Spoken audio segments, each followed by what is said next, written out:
तो सॉल्यूशन तो हम पहले ही पढ़ चुके हैं। तो इसमें तो सिंपल सी बात है कि they are homogeneous mixture of two or more than two components. एक सॉल्वेंट होता है और ज़्यादा सॉल्यूट्स होते हैं। Each component is mixed in such a way that their individual identity is not visible.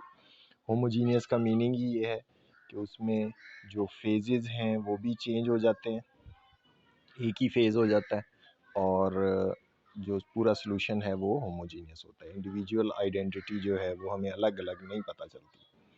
Solution, true solution इसीलिए इसको कहते हैं। The simplest example is that of a drop of ink mixed in water.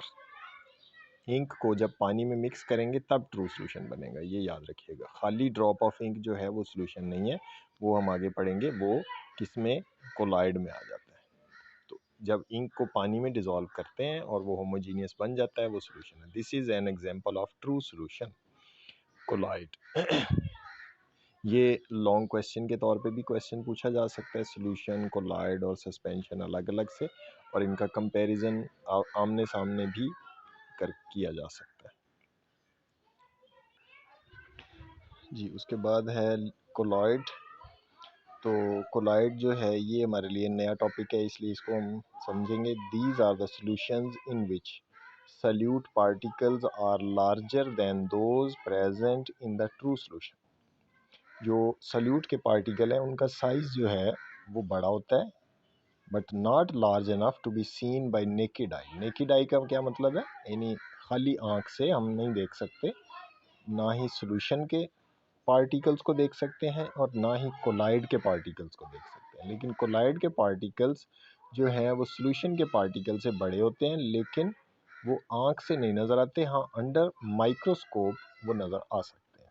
तो ये यहाँ तक इसकी definition है कोलाइड की। The particles in such system dissolve and do not settle down for a long time.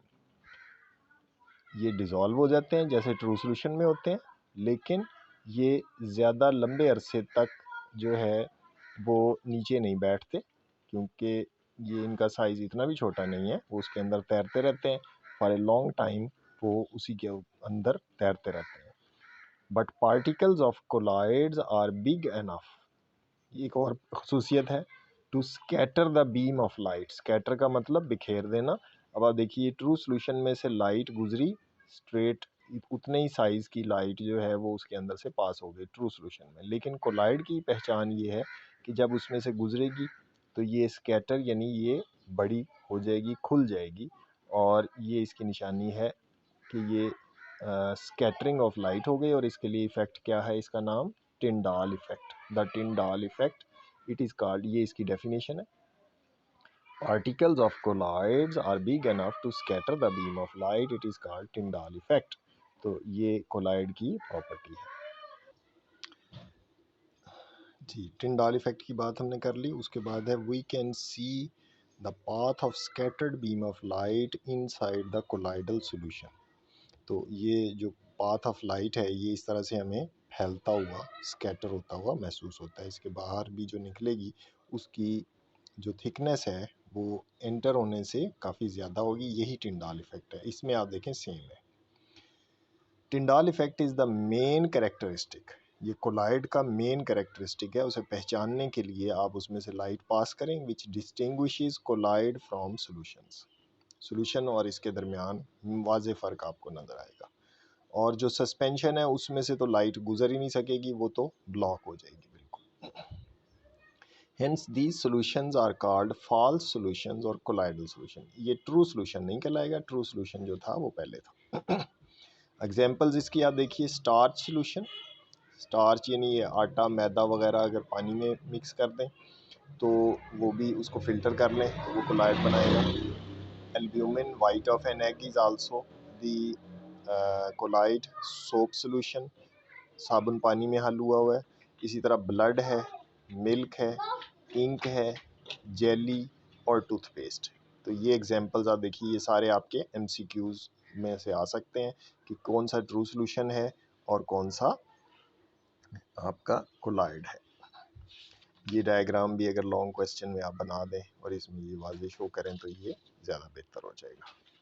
उसके बाद आगे सस्पेंशन की मिसाल, suspension are the heterogeneous mixture of undissolved particle, ये डिजॉल्व नहीं होते, वो पीछे आपने पढ़ा था उसमें वो डिजॉल्व हो रहे थे इन ए गिवन मीडियम। यहाँ तक इसकी डेफिनेशन हो गई। Particles are big enough to be seen with naked eye, तो इसमें जो है पार्टिकल्स जो हैं वो इतने बड़े होते हैं कि वो हमें आँख से नज़र आ रहे होते हैं। इसकी सादा मिसाल मैं दिया करता हूँ, दरिया का पानी। दरिया का पानी है, नहर का पानी है, तो उसमें आपको मट्टी के ज़र्रे तैरते हुए नज़र आ रहे होते हैं।